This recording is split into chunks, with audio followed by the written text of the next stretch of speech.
Startuprad.io, your podcast and YouTube blog covering the German startup scene with news, interviews, and live events. Hello and welcome everybody. This is Joe from Startuprad.io, your startup podcast and YouTube blog from Germany. Today I have another guest here with me, Simon. Hey, how you doing? Hey, Joe, nice to meet you. Great to have me here. I'm quite excited and let's kick it off. Yeah, totally my pleasure. We may add that you are a co-founder of the company End Charge, which actually is written with an ampersand. So the end sign that you usually see in financial services companies, End Charge. We also may add that this interview is in our series with Invest in Hessen. So our enabler is Invest in Hessen, backed by Hessen Trade and Invest. Thank you very much for the support.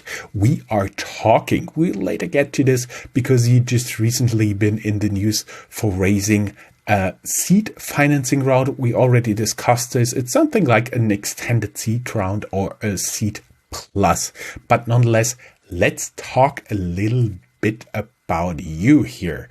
I have been looking at your LinkedIn profile, and as always, everybody who would like to reach out, go down here in the show notes.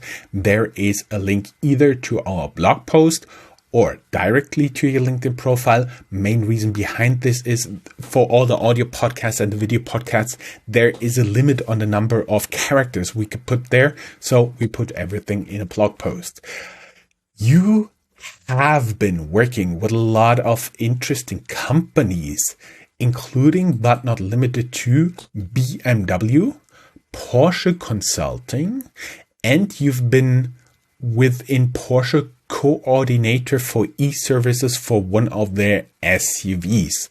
So tell us a little bit what awesome stuff you've been doing there. Quite frank, it's e-mobility. No, of course. One word. Okay, next question. Just e-mobility. No, of course. I'd like to elaborate on that, of course. So, quite interesting because I'm starting this e-mobility thingy 10 years ago. So I'm let me say, if you say it a little bit in that way, I could be kind of a dinosaur or kind of pioneer that game. And I come to e-mobility accidentally, to be completely honest, after I finished my studies. There was a nice chance with a BMW. Yeah, you could work with kind of wall boxes, private charging. I was like, okay, what is private charging? Never heard about that. Let me say, I studied business administration, so I wasn't really in touch with charging and all the technical things. But it was the right decision 10 years ago, really, to go into that direction. And I was 3 years part of this BMW I project. Former names were basically a Project I, and they were pretty much focusing on this e-mobility topic. And they really thought it, let me say, on a green field. And they offered the car and they offered a couple of other services that charging and e-mobility is going to be hassle-free and seamless for the EV drivers. And one part is home charging, offering a wall box. And that was my job as a product manager to kind of define the requirements and be kind of, let me say, the representative into the markets. So I was part of the HQ for wallbox sharing, or wallboxes. And after that, after 3 years, I was let me say, looking for another thrill in life, and therefore consultancy was the right answer. And I moved to the Porsche consultancy. And interestingly, I was assigned to a project within the Porsche headquarters in Stuttgart, and the task was to find the business model out of charging. And that was really the way into the headquarters, basically, where I afterwards end up. And there I met my current co-founders, basically Eugen and Matthias, within this project. And as a consultant, we were pretty much deep into charging, what is charging about. And we kind of defined a business model for Porsche. And then I got the chance to jump directly into Porsche, the headquarters, and work on this project, which I designed kind of on PowerPoint slides, being a consultant. And then I got the chance with my co-founders, Eugen and Matthias, to bring this into reality. So we built kind of the first digital charging service within the Porsche ecosystem for Porsche and for the Porsche Taycan, the first battery electric vehicle from Porsche. And during that time, we gained a lot of experiences. What does it mean to charge a car, and what does it mean to go from ICE, so combustion engine cars, to electric cars on both sides. So what does it mean for the players of the partners, the B2B partners of the value chain? So they deal with kilowatt hours. It's hard to make margin out of it. It's a kind of race to the bottom. It's just kilowatt hours. It's nothing like super plus or super plus plus. You know what I mean? It's just like kilowatt hours. And on the other hand side, we learned that charging from a user's perspective is kind of quite expensive because you have a complex ecosystem and margins add up. Charging is based on kind of insufficient data quality. To sum it up, charging is kind of a challenge for B2B and for B2C. And that was kind of our chance to maybe there's room for a nice, smart tech startup that could bring benefits to the B2B partners and bring nice values to the B2C, to EV drivers. That was, let me say, the initial spark, 2018, so around about 3 years ago. Ooh, there was already a lot of information, but let us first put this a little bit into perspective. BMW i models are the all-electric models of BMW, so you've been working there. And the charging, meaning you basically, if you have a hybrid or an all-electric car, you can charge it at home and you just plug it up. In Germany, that could mean you either have the normal voltage of, I think, 240 volts right now, or you can have a little bit bigger outlet that allows you to charge faster. One of my family members once calculated he has an all-electric car, and if he doesn't charge at work, it takes something like 36 hours for the 240 volts to completely charge his car. So that's basically the problem. The problem area we are talking about. Plus, there is right now not really a standardization in terms of charging. So that means you cannot go to any charging station like a gasoline and can just plug it in. Basically, you always have to have the app. They have different prices, yada, yada, yada. So there's always a problem like it used to be in the early times of the combustion engine car, I would assume. Yeah, so totally agree. Basically, of course, things got better in the last 10 years. Totally. I think this we need to somehow emphasize. Things got better, of course, but if it comes to home charging, there are kind of possibilities and solutions if you go for a wall box. So then you can charge up to 11 or 22 kilowatts. So this means that you can, of course, decrease the charging time for normal BEV up to, let me say, 6 to 8 hours, or even less, right? Let me say 3 to 6 hours. So during the night charge, that's quite comfortable. So if you have a charge at home possibility, you are the lucky guy. And I think we come to the point later because I don't have in Frankfurt, and this would be somehow where I'd like to raise the hand, but this is something I think we tackle later on. And on the other hand side, you're totally right, because I think maybe a couple of steps back, charging is a little bit like the early beginnings of telecommunication, and roaming is kind of the idea. Like if you go and cross borders with your battery electric vehicles, it could get challenging because you struggle with which app and card, because it's not possible normally to just throw in your coins, like for gas, for gasoline. But it's getting better, and there are of course apps, pan-European apps, but it's still something that is not, let me say, then it's based on a couple of backends and backends to backends. So it's challenging for the EV driver, but he or she, they don't need to know the struggles behind all the backends. So just they come from a combustion engine to battery electric cars, and they would like to have the same experience. They would like to go seamless from A to B, right? But the ecosystem is how it is, and it seems that it's getting more complex in the future. And so we really need to solve a couple of issues. And one issue is the price point, and the other big issue is really data quality. And that's our really core, focusing on data quality, focusing on the price point by kind of rewards programs, to put in a nutshell. But I think we come to the points in this discussion. we will come to the point, because right now we are at the point of the interview where you co-founded and charged in January 2020. You got officially registered in the Handelsregister. And why then? We already more or less cleared the question how you meet your co-founders. Basically, there was, I assume, a pretty unfortunate time for founding a company, because in February, Germany got hit by the coronavirus. Tell us a little bit about the founding story. Yeah, the coronavirus. It's been 2 years, right? So it's been a while. Yeah. So of course you never know what happens in the world. And I can remember in January 2020 I was visiting the Hinterland of Things, the tech festival in Bielefeld, where I used to do my apprenticeship a couple of years ago. And we were just talking like, okay, there's something going on in China, and yeah, but it's something basically maybe in China that yeah, let's see. And then I think a couple of weeks later, we had this first, of course, incident here, the discussion about lockdowns. And yeah, to be completely honest, I think we were quite lucky because we are basically a tech company, and the first use case we started with was at that time being a rewards program, a sustainable rewards or loyalty program. And we had kind of basically 100% e-commerce on board. So that was the value chain. That is still part of our value chain and the DNA. And so we saw that after closing down the bricks and mortar stores, of course, that we had a steady revenue and even increasing revenue in e-commerce. So I think that was a lucky punch.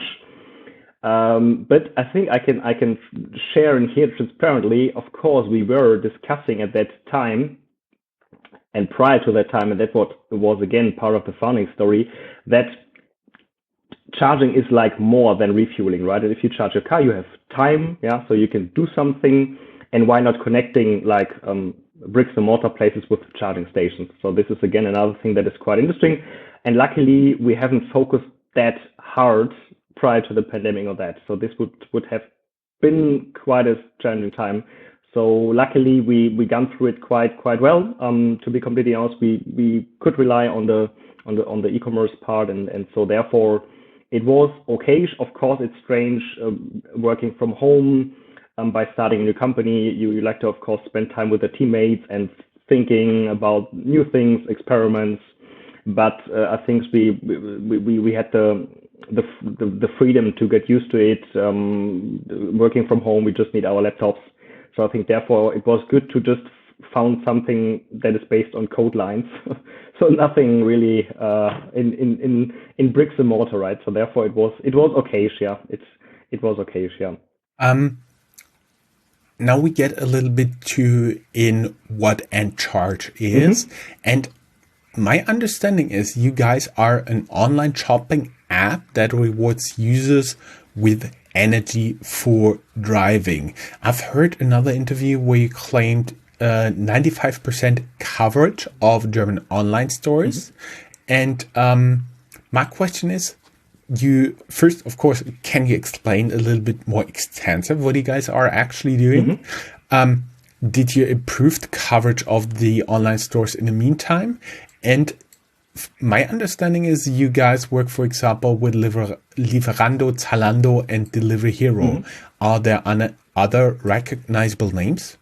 Sorry, lots of questions. First, tell us what you guys are actually doing. Yes, actually, and that's a nice question. I love it because it's really the startup journey. You have a first idea, and then of course you have it live. You get your first user feedback. You see where the turnover is about, and I think quite important for a startup is two things. First of all, you need to solve real pain points, and this means really real pain points. And the second thing is, out of that, define a product or service that could be scaled, and best way could be scaled Europe-wide or globally. So I think we come to the points. And the first pain point we were about to solve is this high charging price. So kind of find a way to decrease the cost for charging and to put it more easily, the total cost of ownership. So the normal consumer can basically compare, this is my bill for having a combustion engine car, and this is my bill for having a BEV. And the BEV bill should be lower than for the ICE car. I think then we have then all of the players in the ecosystem made a good job. But this is still not the case, right? Especially if it comes to public charging. Charging is quite expensive. Just to give you an example, you can end up by €1 per kilowatt hour, and the average consumption is 20 kilowatt hours. So it's €20 per 100. Could be, of course, it's not hard black and white, but charging is challenging. So the first idea was, okay, kind of bonus program, and all of us knows payback. And for us it was quite nice because it's not rocket science and easy to understand. So we would not start with a fancy platform that nobody understands. And reward program, everybody knows, right? So every bakery has a printed card, a stamp card where you can collect your stamps and points. And Payback has, I think, a couple of 10 million users here in Germany. So we thought, okay, let's be the sustainable Payback, or might say more basically. And the idea was we are connected to a couple of online shops in Germany. We have got this more than 90 or 95%. Like IKEA is on board Booking, so we have all the relevant players. Otto is something that works very nicely. And with every purchase, our users can collect bonus points. We name them kilometer, and those can be redeemed for free public charging. That's the first proposition we have on the platform. And regarding the question, could we increase the number? I think it's kind of steady because now we are in the process where we really like to kind of define and select which partner fits to our vision being a sustainable company. That's quite important for us, and it's always a challenge there. So this is something where we're currently focusing on where to get those sustainable online shops. How could we extend the service to brick and mortar, to maybe smaller companies to support those? And that's the very first pillar. And then what we are actually doing is exactly, now I would answering, we are the only European platform that combines smart user engagement with value-added services. What does that mean? So we have this reward mechanism where we can reward behavior. One behavior is shopping, but another behavior could be providing data. And that's, let me say, the clue. And I would compare ourselves with Foursquare. Foursquare currently provides basically data points to Airbnb, to TripAdvisor. So it's not Google, basically, it's Foursquare. Nobody, I think, knows Foursquare really. And they have a B2C app where they ask for data and they gamify it. You can increase in your levels, you can collect badges, points, and we do kind of the same for EV charging. So our users, they take pictures of charging stations. They rate charging stations. They provide attributes. Is it safe? What about illumination? What about, is it possible to charge there for disabled people? So we are becoming the platform with the most accurate data, and we gamify the collection of the data with the EV drivers by rewarding their activities. And there we're mixing those two worlds of rewarding and data. And you can say user engagement on a higher level and value-added service because we can resell those data to all those players in the ecosystem, and they can enrich their services and apps. You get vouchers for electric charging for your vehicle.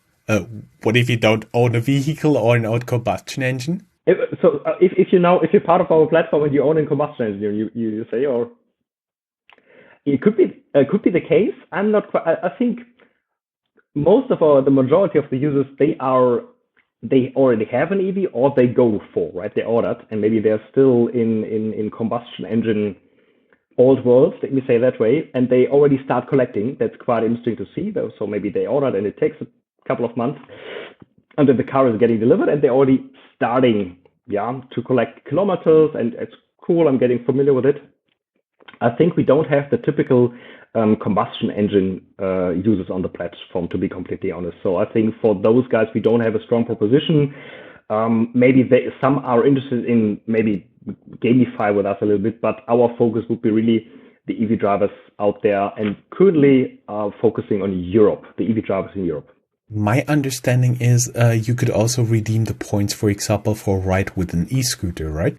Yes, and this is something that we tried a lot in the last year. So this is part of our DNA, and I think you, Joe, and the audience know definitely, like Eric Ries, lean startup. So it's all about really small hypotheses, testing experiments, and we were experimenting a bit with micromobility, scooter, ride-hailing, ride-sharing, and such. Maybe it could be nice that users can redeem points for those micromobility use cases as well. And this is something we kicked off last year, I think in June, July. And we see that it could be a nice addition to the use case, but the main use case is really points for free charging. But of course, there are some users, and that's quite interesting. We have those power users, they collect thousands of points, and they won't have the chance, I think, in their life to redeem those points, for charging. Yeah, it's quite, we have those really, and I like those. We have a power user, I think 3 weeks ago, he just wrote us and said, okay, I think he directly wrote to Eugen, our co-founder, my co-founder, like, okay, Eugen, I just charged on my e-bike. I'm ready to go and review 80 stations for you today. And he gets those bonus points for the reviews. And but this is something, and especially that's a system we rely on those power users, of course, in the markets. They are quite loyal with you. They have a high retention, high engagement, and they collect points for charging. But of course, there could be some cases where they say, okay, maybe I take a scooter or take an Uber Green or such. Yeah. Power users, but who are actually your clients? What is your business model? How are you gonna make money? Because my understanding is you work with retail clients, like in the shopping, in the charging, but you also work with corporate customers. As you said, currently shifting to Foursquare for e-car drivers, maybe also e-bike drivers. Is that the direction you guys are going right now? That's the direction. So it's really, I think e-bikes could be maybe a side use case. Let me say the clear growth path for us is being that Foursquare with a strong B2C, this community, the strong user engagement, and offering those value-added services B2B. And the clients, we can really come from the two pillars we have at that charge is online shopping or shopping. So these are retail partners like if you said like said Otto, Booking, Zalando. So there we earn a small margin every purchase. So that's basically quite clear, and it's for us quite good to somehow predict the growth in the next years. So that's a good and strong foundation we have. And then the second thing, and that's, to be completely honest, I think that's we are thinking about could we have an edge, the secret sauce, and of course everybody's talking about data, but it's not that easy to make money out of data. Everybody, data, of course, but you need to have a proposition out of those data. And our proposition is that we have the most accurate data, and it's quite interesting because there are discussions like, for example, with navigation system provider. They, of course, route you from A to B, but they rely on accurate data. And where to get those data? You won't find this database currently in Europe, and we try to become, and this is the clear vision, this database that has the most accurate data points. And on the other hand side, that's quite funny. We are currently, of course, working together with like charge point operators to basically let them work with our power users and ask for feedback on the charging station. That's quite interesting. So again, data. It's again a data game. So basically, the operators of the charge points, your power users help them improve the user experience there. Exactly. That's quite interesting to see. So if you compare it with a normal gas line use case, you have a cashier there, right? He or she can check the station, the gas station several times a day, but you won't have it for charging. That's quite interesting. And so we ask our users to provide exactly those data. Mm-hmm. Mm-hmm. Mm-hmm. I see. I think now I start to understand what you guys are actually doing and how you guys going to make money. For everybody who's not familiar with Germany, because 75% of our audience is abroad. Payback here in Germany is a customer loyalty system. When you go grocery shopping or somewhere, they always ask you for the payback card, and then you scan it, you get rewards points, and then you can redeem them, for example, for shopping, for special items, yada, yada, yada. Vouchers, 20 euros shopping voucher for the same store or something like this. Plus, I do believe there also like a couponing thing there, like double points, triple points, 20 time points on whatever. So they also make challenges. You guys are also going to make challenges like this? It's a good keyword. So we have our own section in our current app. This is called challenges. And it's quite interesting because a challenge for us is a task for our community. And the task could be, of course, shop at the store, shop at the weekend, shop via Black Week, or provide data points or rate the charging station provider. So a challenge is for us a kind of a summary and umbrella for activities we assign to the users. But of course, what we do see is that e-commerce runs like crazy. But you always have this thing where we're discussing, okay, e-commerce, we really need to make sure that it's kind of sustainable. And what we do is that we offset every transaction from our budget, basically. We have corporations with $1 glasses where we basically donate money to like third country that they can afford glasses, that they can afford projects. So this is quite important for us having this is basically core of our DNA. So it's not just written on our homepage, greenwashing. We really basically donate from our revenue, from our turnover to those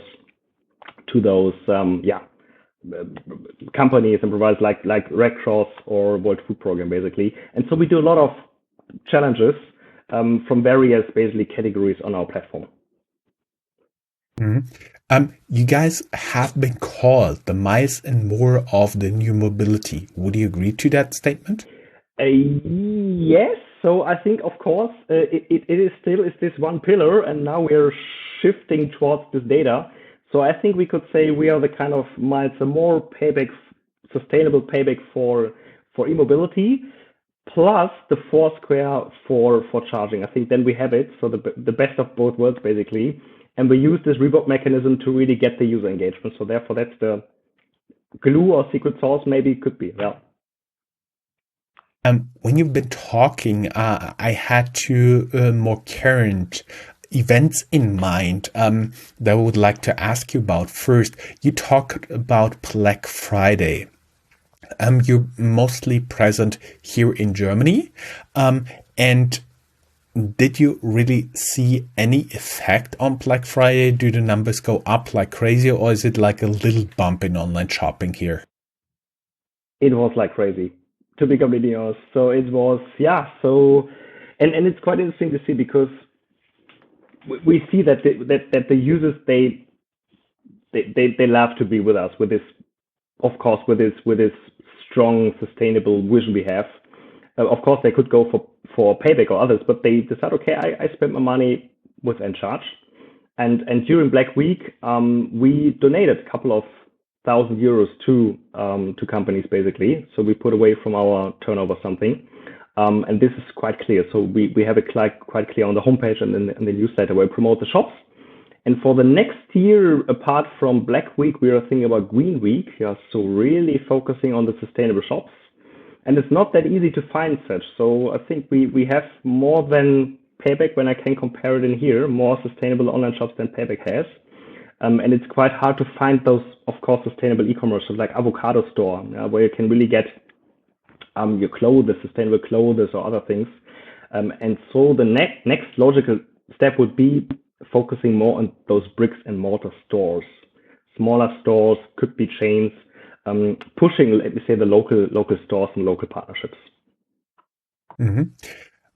The second very recent question is, Olaf, we're recording this on December 8th, 2021, and Olaf Scholz was sworn in his new position, Chancellor of the Federal Republic of Germany, today.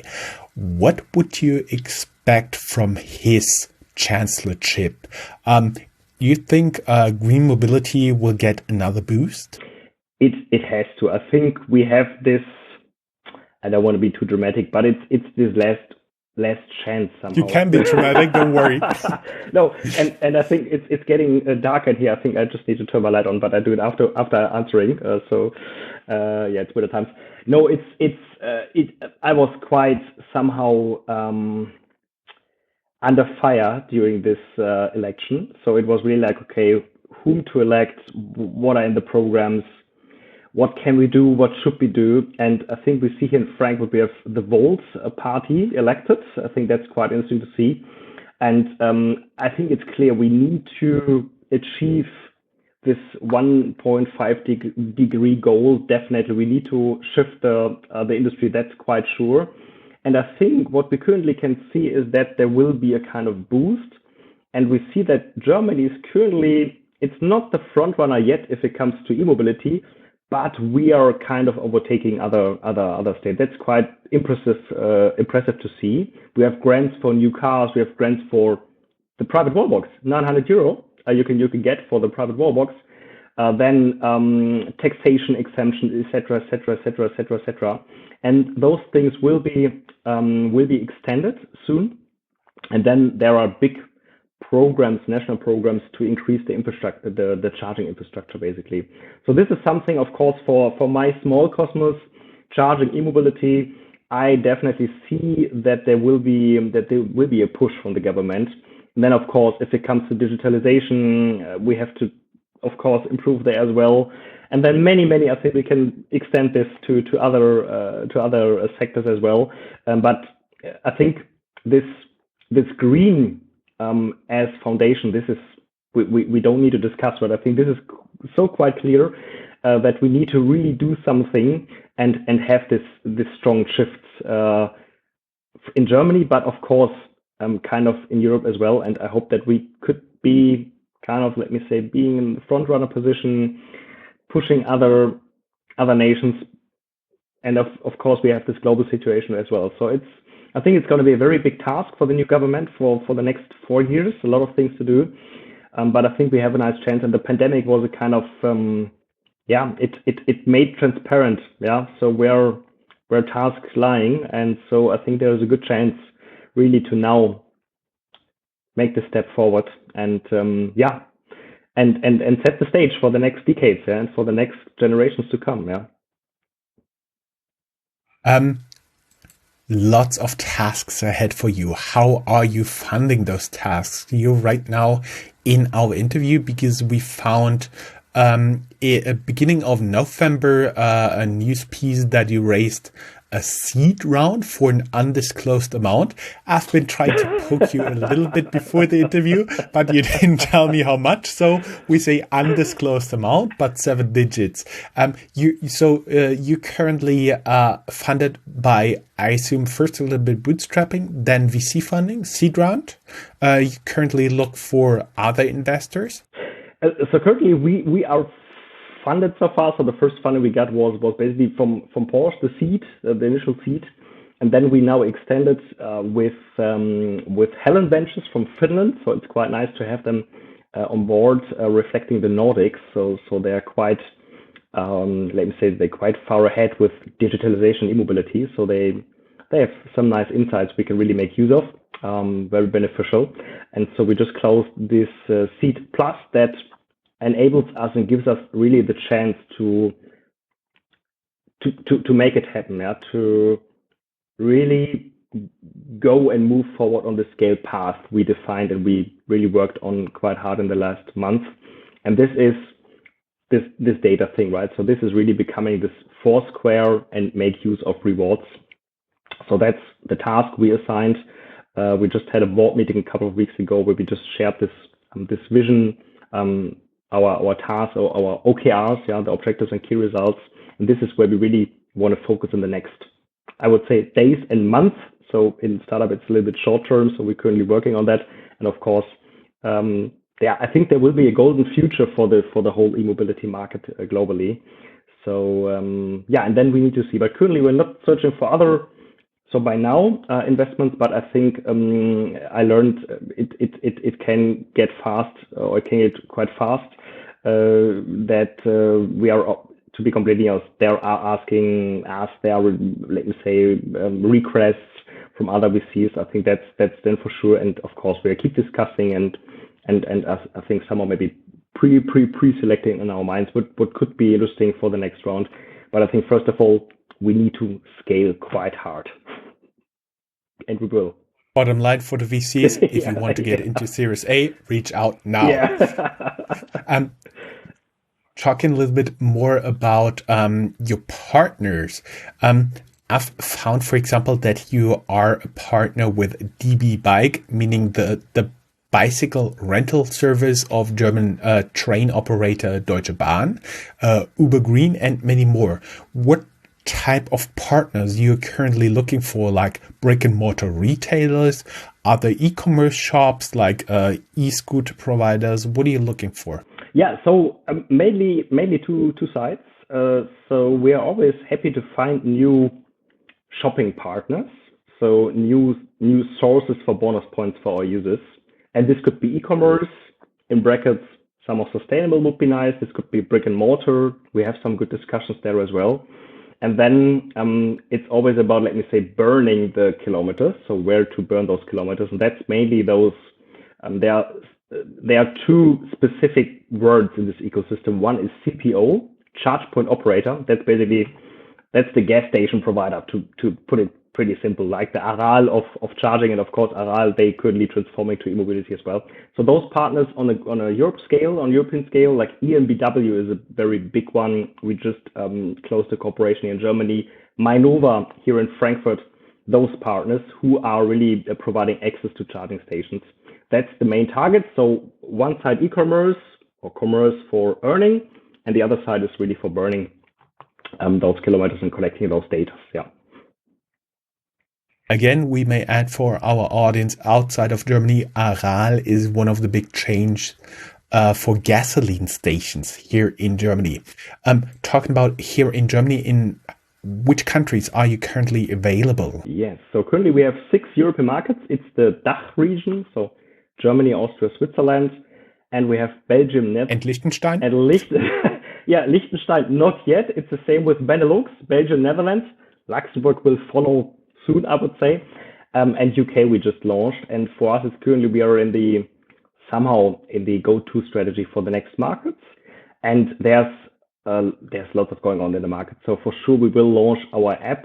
And I think this could be a small teaser or spoiler. We are currently working and rebuilding our app. So there will be a new Encharge B2C app by Q2 next year. And with that app, we will launch this app to a broader market set. So all the Nordics, of course, for sure, like Italy, France, Spain, those markets will be addressed by next year.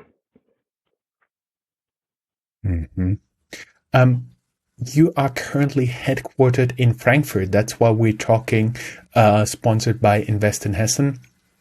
What do you like and dislike about Frankfurt as an entrepreneur, and what would be your wishes for politics? Yes. Yeah, Frankfurt is quite nice. And maybe I'm just turning my light on. So just a second, because I'm seeing that it's getting darker and darker. Now it should be maybe a little bit better, hopefully, for the video record.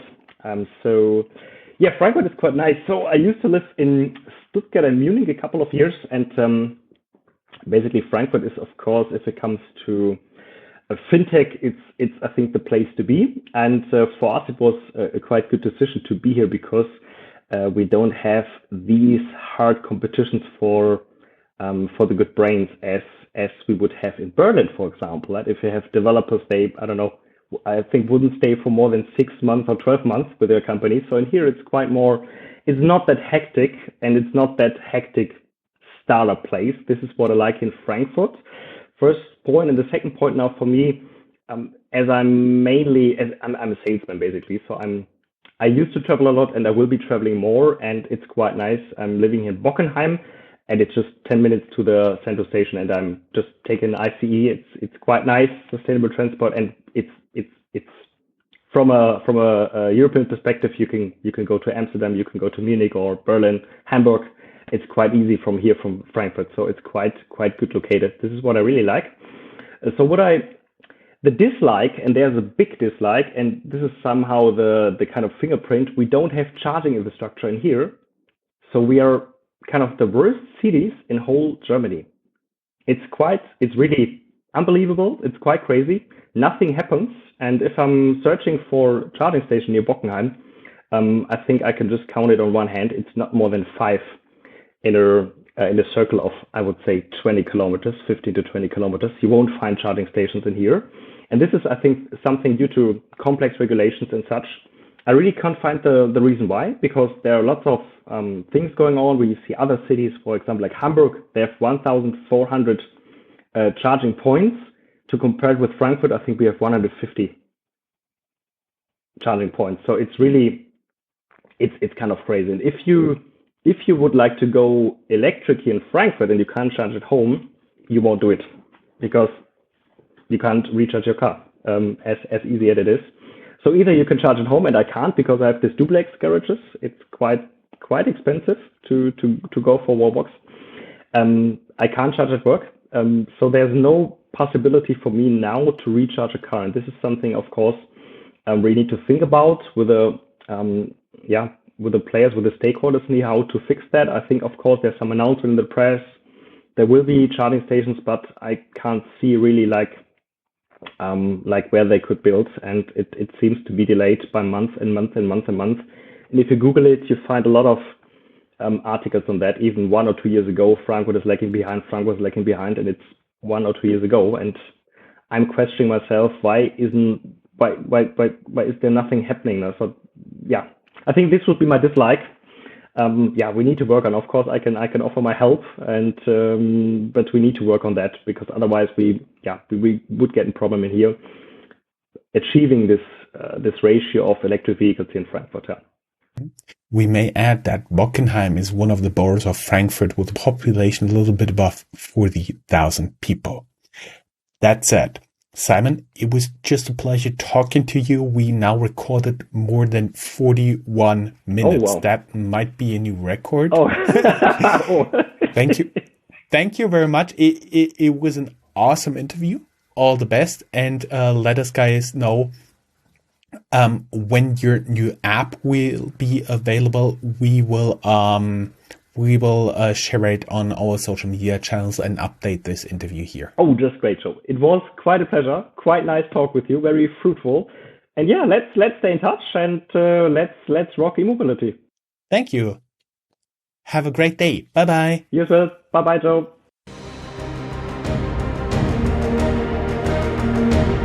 That's all, folks.